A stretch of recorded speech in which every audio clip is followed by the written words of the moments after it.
ಈ ಜಗತ್ತು ಎಷ್ಟು ಸುಂದರವೋ ಅಷ್ಟೇ ವಿಸ್ಮಯ, ಅಷ್ಟೇ ವಿಚಿತ್ರ. ಇಲ್ಲಿ ಅಡಗಿರೋ ಕೆಲ ತಾಣಗಳು ಇವತ್ತಿಗೂ ವಿಜ್ಞಾನಕ್ಕೆ ಅರ್ಥವಾಗಲ್ಲ, ತರ್ಕಕ್ಕೆ ಸಿಗಲ್ಲ. ಆದರೆ ಒಂದು ನಿಗೂಢತೆಯನ್ನು ಮಾತ್ರ ಕಾದುಕೊಂಡು ಬಂದಿರುತ್ತೆ ಅನ್ನೋದು ಸತ್ಯ. ಬನ್ನಿ, ಅಂಥದ್ದೇ ಒಂದು ಜಾಗದ ಪರಿಚಯವನ್ನು ನಿಮಗೆ ಮಾಡಿಕೊಡ್ತೀವಿ. ಇದು ಒಂದು ಬಾವಿಯ ಸುತ್ತ ಇರೋ ಕತೆ. ಬಾವಿ ಅಂದ ತಕ್ಷಣ ಸಾಮಾನ್ಯವಾಗಿ ನಿಮಗೆ ಏನನಿಸುತ್ತೆ? ಜಮೀನುಗಳಲ್ಲಿ ತೋಡಿರುವ ಇಲ್ಲವೇ ಹಳೆಯ ಕಾಲದ ಮನೆಗಳಲ್ಲಿ ತೆರೆದಿರುವ ಬಾವಿ ನೆನಪಿಗೆ ಬಂದಿರಬೇಕು. ಆದರೆ ಈ ಬಾವಿ ಅದಕ್ಕಿಂತ ವಿಭಿನ್ನ. ಇದೊಂದು ಪುರಾತನ ಕಾಲದಲ್ಲಿ ನಿರ್ಮಾಣವಾಗಿರುವ ಬಾವಿ. ಇದನ್ನು ನೋಡ್ತಾ ಇದ್ದರೆ ನಿಮ್ಮನ್ನು ಸೆಳೆಯುವುದು ಇದಕ್ಕೆ ಬಳಸಲಾಗಿರುವ ತಂತ್ರಜ್ಞಾನ. ಈಗೇನೋ ದೊಡ್ಡ ದೊಡ್ಡ ಯಂತ್ರಗಳಿವೆ, ಅವುಗಳನ್ನು ಉಪಯೋಗ ಮಾಡಿಕೊಂಡು ಇಂತಹ ನೂರಾರು ಬಾವಿಗಳನ್ನು ನಿರ್ಮಾಣ ಮಾಡಬಹುದು. ಆದರೆ ಆಗಿನ ಕಾಲದಲ್ಲಿ ಇದೆಲ್ಲ ಹೇಗೆ ಸಾಧ್ಯವಾಯಿತು ಅನ್ನೋದೇ ಕುತೂಹಲ. ಇದು ಹರಿಯಾಣದ ಮಹಮನ್ನಲ್ಲಿರುವ ಪುರಾತನ ಬಾವಿ. ಇದು ಚೋರಂಕಿ ಬಾವಲಿ ಅಂತಲೇ ಫೇಮಸ್. ಈ ಬಾವಿ ನೂರಾರು ವರ್ಷಗಳಿಂದ ಒಂದು ವಿಚಾರಕ್ಕೆ ಜನರ ಕಿವಿಗಳನ್ನು ನೆಟ್ಟಗೆ ಮಾಡಿದೆ, ಅವರ ಕಣ್ಣುಗಳನ್ನು ಇತ್ತ ಬೀಳುವಂತೆ ಮಾಡಿದೆ. ಇದಕ್ಕೆ ಕಾರಣ ಇಲ್ಲಿ ಅಡಗಿದೆ ಎನ್ನಲಾದ ನಿಧಿ. ಈ ಮಾತನ್ನು ಜನರು ಸುಮ್ಮನೆ ಹೇಳಲ್ಲ.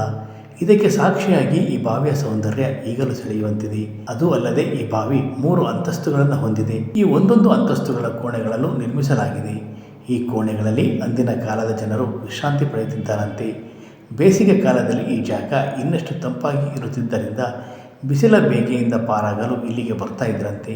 ಅಷ್ಟು ಮಾತ್ರವಲ್ಲ, ಈ ಬಾವಿಯೊಳಗೆ ಸುರಂಗಗಳಿವೆ. ಇದೇ ಸುರಂಗಗಳ ಮೂಲಕ ಬೇರೆ ಬೇರೆ ಕಡೆ ಅಂದು ನೀರು ಸರಬರಾಜು ಮಾಡಲಾಗ್ತಿತ್ತಂತೆ. ಇವತ್ತು ಚೋರಂಕಿ ಬಾವಲಿ ಅಂತಲೇ ಕರೆಸಿಕೊಳ್ಳೋ ಈ ಬಾವಿಯ ನಿಜವಾದ ಹೆಸರು ಶಹಜಾನ್ ಕಿ ಬಾವಿ ಅಂತ. ಆದರೆ ಮುಂದೆ ಏನಾಯಿತು? ಚೋರಂಕಿ ಬಾವಲಿ ಆಗೋಯ್ತು. ಇದೇ ಬಾವಿಯಲ್ಲಿ ನೋಡಿ ನಿಧಿ ಅಡಗಿರೋದು. ಜನರ ಬಾಯಿಂದ ಬಾಯಿಗೆ ಬಂದಿರೋ ಪ್ರಕಾರ ಜ್ಞಾನಿ ಚೋರ್ ಎಂಬ ಕಳ್ಳ ತಾನು ಕದ್ದ ಸಂಪತ್ತನ್ನೆಲ್ಲ ಇಲ್ಲೇ ಸಂಗ್ರಹ ಮಾಡ್ತಾ ಇದ್ದಂತೆ. ಧನವಂತರಿಂದ ಹಣ ಕದ್ದು ಅದರ ಒಂದಷ್ಟು ಪಾಲನ್ನು ಬಡವರಿಗೆ ಹಂಚಿ ಉಳಿದ ಸಂಪತ್ತನ್ನು ಈತ ಇದೇ ಬಾವಿಯೊಳಗೆ ಸುರಂಗದೊಳಗೆ ಬಚ್ಚಿಡ್ತಿದ್ದಂತೆ. ಇಲ್ಲಿನ ರಹಸ್ಯ ಸುರಂಗಗಳ ಸಂಪೂರ್ಣ ಮಾಹಿತಿ ಈತನಿಗೆ ಇದ್ದುದರಿಂದ ಸೈನಿಕರಿಂದ ತಪ್ಪಿಸಿಕೊಳ್ಳಲು ಈತ ಬಾವಿಯನ್ನೇ ತನ್ನ ಅಡುಗುದಾಣ ಮಾಡಿಕೊಳ್ತಿದ್ದಂತೆ. ಆದರೆ ಈತ ಸಂಗ್ರಹಿಸಿದ್ದ ಸಂಪತ್ತಿನ ಬಗ್ಗೆ ಸೈನಿಕರಿಗೆ ಗೊತ್ತಾಗಿ ಅವರು ಹುಡುಕಲು ಹೋಗಿದ್ರಂತೆ.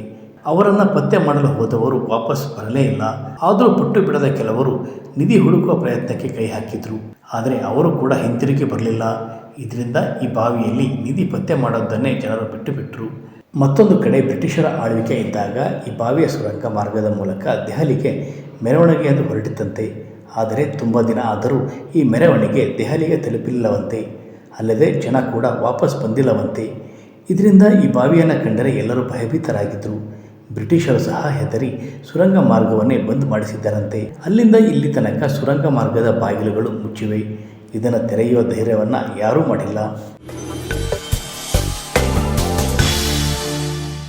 ಈಗ ಇದೇ ಬಾವಿ ಸಂಪೂರ್ಣವಾಗಿ ಪಾಳು ಬಿದ್ದಿದೆ. ಆದರೆ ಸುಂದರ ಬಾವಿಯ ಬಗೆಗಿನ ಪ್ರಶ್ನೆಗಳು ಮಾತ್ರ ಹಾಗೇ ಉಳಿದಿವೆ. ಈ ಪ್ರಶ್ನೆಗಳ ನಡುವೆ ನಿಧಿಯ ವಿಷಯ ಒಂದು ರಹಸ್ಯವಾಗಿಯೇ ಉಳಿದಿದೆ. ಇತಿಹಾಸಕಾರರು ಇಲ್ಲಿ ಗುಪ್ತ ನಿಧಿ ಇದೆ ಎಂಬುದನ್ನು ನಂಬೋಕ್ಕೆ ತಯಾರಿಲ್ಲ. ಆದರೆ ಸ್ಥಳೀಯರು ಮಾತ್ರ ಇವತ್ತಿಗೂ ಇಲ್ಲಿ ಅಗಾಧವಾದ ನಿಧಿ ಸಂಪತ್ತು ಇದೆ, ಅದನ್ನು ತೆಗೆಯೋದು ಮಾತ್ರ ಅಷ್ಟೊಂದು ಸುಲಭವಲ್ಲ ಅಂತಿದ್ದಾರೆ.